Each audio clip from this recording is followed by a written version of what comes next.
Olá pessoal, tudo bem? Meu nome é Cauê Alberto, esse é mais um vídeo do MedZD. No vídeo de hoje aí temos como tema questões do Revalida relacionado ao trauma torácico, tá? Então vamos comentar aí essas questões.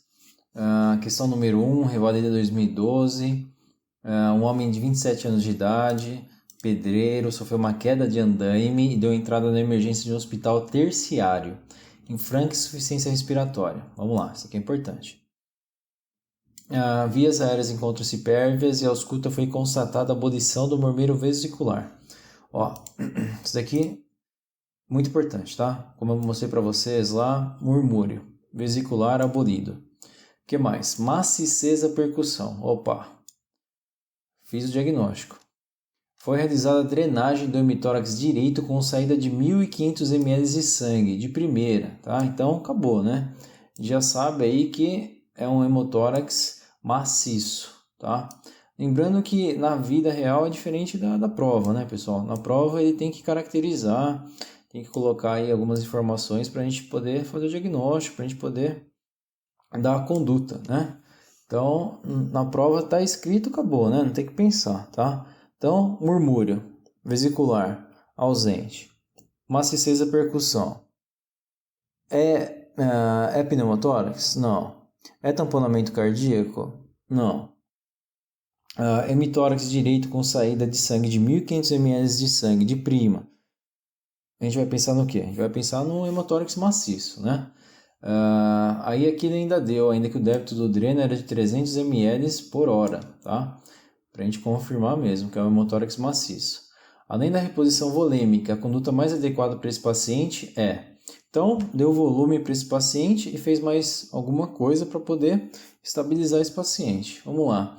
Intubação orotraqueal e ventilação com pressão positiva? Não. Esse paciente precisa de uma intervenção.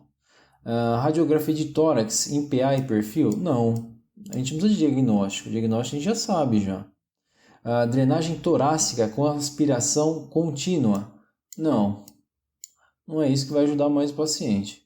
Toracostomia secundária? Não, não é secundária, tá? É uma toracostomia de urgência, né? Esse paciente está sangrando, esse paciente está rebaixando, a clínica dele está piorando aí rapidamente. Então, tem que fazer uma toracostomia de urgência aí para poder recuperar esse paciente. Questão 2. Revalida 2013, um homem de 28 anos de idade chega a serviço de urgência de um hospital de atenção secundária cerca de 30 minutos após uma colisão automobilística. Está confuso, queixando-se de muita falta de ar e dor no hemitórax direito. Vamos lá, isso aqui é importante. Então, tem uma queixa aí de uma falta de ar, tem essa dor no hemitórax direito, apresenta uma fratura fechada na tíbia sem sangramento ativo.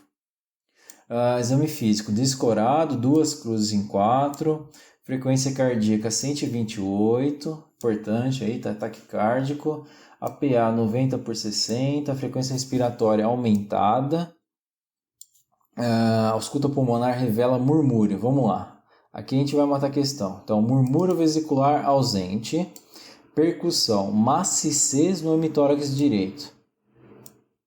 Opa, então a gente já sabe o diagnóstico, vamos confirmar. O oxímetro de pulso mostra saturação de 92. O paciente apresenta várias escoriações pelo corpo, a conduta mais adequada para esse paciente após a aferição da permeabilidade das vias aéreas, estabilização da coluna cervical e oxigenoterapia suplementar. É a realização D. Então vamos lá. Esse paciente tem sinal de tamponamento cardíaco? Não tem. Poderia até ser, mas ele não está escrito, né? Se não está escrito na prova, acabou, né? O que está escrito? Murmúrio vesicular ausente. Massicez no hemitórax? Vamos pensar no quê? No hemotórax, correto? Punção pericárdica no espaço tifoide? Não tem sinal aí, não tem escrito nada que ajude aí a gente a fazer o diagnóstico de tamponamento cardíaco. Drenagem pleural no segundo espaço intercostal? Não tem aí hipertimpanismo, né? Diferente, tem uma massicez. Então, lembrando aí do pulmão, quando a gente tem o pneumotórax, o ar que ele faz? O ar sobe, né?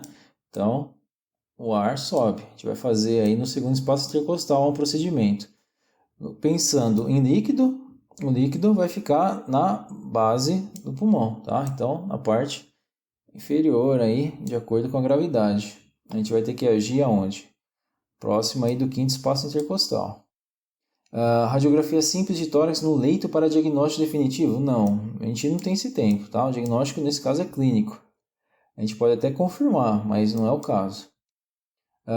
Punção torácica com catéter de grosso calibre no segundo espaço intercostal? Não, né? Esse paciente não tem um pneumotórax.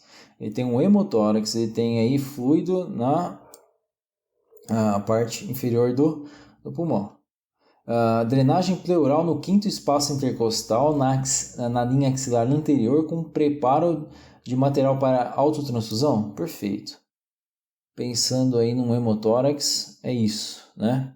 Então, lembrando aí, a gente comentou também que a possibilidade de resgatar, de pegar esse sangue que está presente aí na cavidade torácica do paciente e refundir, né? Refundir não, desculpa. Fazer uma nova transfusão com o próprio sangue do paciente é perfeito, né? Então, a gente está fazendo uma transfusão aí com o sangue do próprio paciente. É muito bom, é uma ótima alternativa, tá? Sempre quando possível a gente faz isso. Então, alternativa E, questão bem tranquila. Revalida 2012, questão 30. Um médico encontra-se no plantão no PS do hospital terciário quando é trazido para sua avaliação um homem de 27 anos de idade, casado, que sofreu queda de moto. Mais um trauma, ó. Queda de moto há 20 minutos. Foi atendido em franca insuficiência respiratória. Importante, de novo. Apresenta-se no exame físico consciente, lúcido, sudoreico, dispneico, 4 cruzes em 4. Cianose perioral e periférica. PA 90/50. Frequência cardíaca 122. As vias aéreas se encontram pérvias. As veias cervicais eram túrgidas e a ausculta médico constatou que o murmúrio vesicular estava abolido à direita. Vamos lá. Então, murmúrio vesicular, abolido à direita. Movimento paradoxal. Hipertimpanismo, a percussão no hemitórax. Budas cardíacas, só para a gente tirar a dúvida aqui, normofonéticas, falou que está normal, então a gente já faça um pouco já o diagnóstico de tamponamento cardíaco, né? Fala que tem hipertimpanismo. Hipertimpanismo é o quê? É pneumotórax, né? A conduta mais adequada para esse paciente. Então, murmúrio vesicular abolido, paciente em franca insuficiência respiratória, paciente com hipertimpanismo à percussão. Na prova, não tem que pensar, é pneumotórax. O que a gente vai fazer? Vai fazer uma drenagem pericárdica por punção? Não, o paciente não tem um tamponamento cardíaco. Vai fazer uma drenagem torácica em selo d'água? Nesse momento, não. Vai fazer uma drenagem pericárdica por janela pericárdica? Não. Fazer uma drenagem torácica com válvula de Hennig? Não. A gente vai fazer uma toracocentese de alívio, né?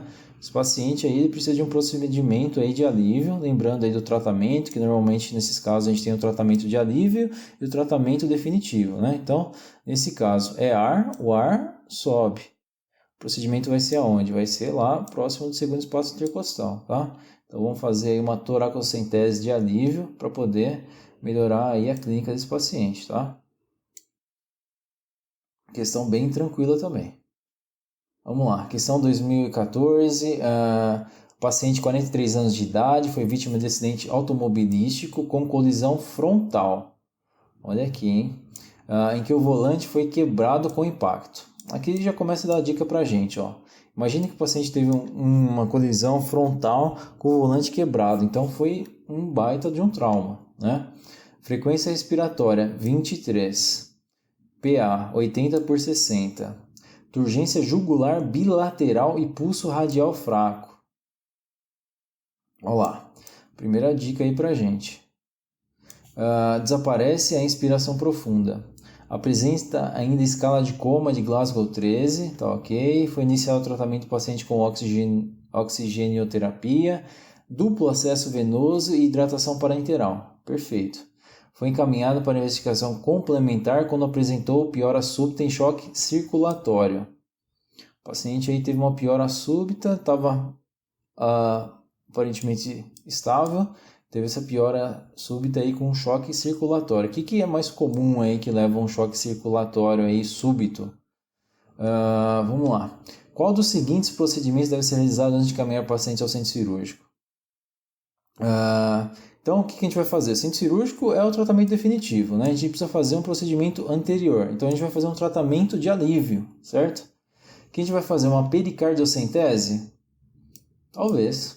Vai fazer uma toracocentese diagnóstica bilateral? Não, a gente vai fazer diagnóstico. Agora a gente vai tratar, né? Fazer um tratamento de alívio. Drenagem pleural a selo d'água no quinto espaço intercostal? Não. Esse paciente, ele não tem um hemotórax, tá? Esse paciente aí, ele tem um tamponamento cardíaco, tá? Descompressão pleural por punção no segundo espaço intercostal? Não. O paciente não tem pneumotórax, não tem por que a gente fazer isso. O que a gente vai fazer? Vai fazer uma pericardiocentese. Lembrando aí, coração, músculo cardíaco. Tem o saco pericárdico, que envolve o coração. O paciente teve um trauma contuso, né? Que levou, pode ter sido uma lesão dos vasos do coração, pode ser uma lesão direta do músculo cardíaco, lembrando que foi uma colisão frontal com quebra do volante. Então, foi um baita de um choque aí, um baita de um trauma no tórax do paciente. Então, ele pode ter tido aí uma ruptura de miocárdio, tá? Então, uma das hipóteses, tá, pessoal? O que levou aí um acúmulo de líquido no saco pericárdico, tá? Então, o que isso acontece? Esse acúmulo de líquido aí causa um tamponamento cardíaco. O coração não consegue mais relaxar do jeito que tem que relaxar, diminui aí a eficiência cardíaca. Nesse caso, o paciente teve uma piora súbita com choque circulatório. O que a gente vai fazer? Vai fazer um tratamento de alívio. Fazer uma pericardiocentese, pode ser tanto diagnóstica quanto um tratamento de alívio. Então, vai realizar aí a pericardiocentese, a gente consegue tirar fluido da cavidade, na realidade, do saco pericárdico. Esse fluido, tirando esse fluido, o coração vai conseguir voltar a relaxar e vai contrair. Com isso, a gente consegue melhorar aí esse choque circulatório, tá? Então, por alguns minutos, por um certo tempo, a gente consegue melhorar aí a parte hemodinâmica desse paciente, tá? Claro que a pericardiocentese pode não ser muito efetiva, tá? Depende do sangramento do paciente. Você pode estar tirando e pode estar sangrando muito. Normalmente, a gente acaba ganhando tempo, tá? Então, como ele pede aqui, qual o procedimento deve ser realizado antes de encaminhar para o paciente centro cirúrgico? Pericardiocentese, tá? Essa é a alternativa, acredito que seja razoavelmente fácil.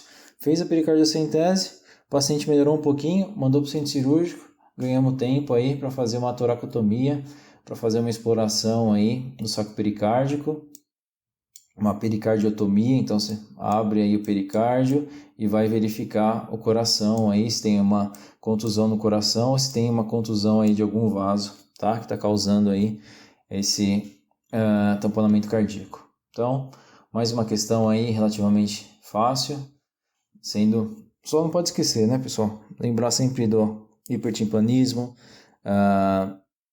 lembrar dos sinais aí do tamponamento cardíaco, lembrar dos sinais do pneumotórax e do hemotórax, tá? São questões que a gente não pode errar, a probabilidade de cair é muito, muito grande. Não são difíceis, né? Então, acho que lembrando aí desses pontos que eu passei para vocês, a gente consegue matar essas questões e vai ser um sucesso. Só lembrando, fazendo um resumão aqui para vocês, o que a gente tem que saber? Vocês viram que a gente matou as questões, essas 4 questões, lembrando do tipo de murmúrio. Então, murmúrio vesicular abolido. paciente apresenta aí um murmúrio vesicular abolido. Dependendo do tipo de sinal da percussão, se é um hipertimpanismo, se é uma maciçeza percussão, quanto de sangue saiu, a gente diferenciar um hemotórax simples de um hemotórax maciço, a tríade de Beck, lembrando aí da turgência jugular, lembrando de alguns outros sinais aí que pode sugerir um tamponamento cardíaco, no caso um paciente que teve um trauma frontal, quebra de volante, poxa, é muito sugestivo aí de uma pancada extremamente forte, né? Então, ele sempre dá sinais pra gente, sempre dá algumas dicas, tá? Como eu falei para vocês, se fosse na vida real a gente ficaria em dúvida em alguns, teria que investigar mais, ficaria mais preocupado. Na prova não, né? Na prova ele vai dar, tá? Ele não tem muito para onde correr, né? Ele vai dar os sinais para a gente, ele vai dar aí a ausculta pulmonar, ele vai dar a percussão, acabou, né? Só precisa saber o que é característico de cada um dos traumas, ok?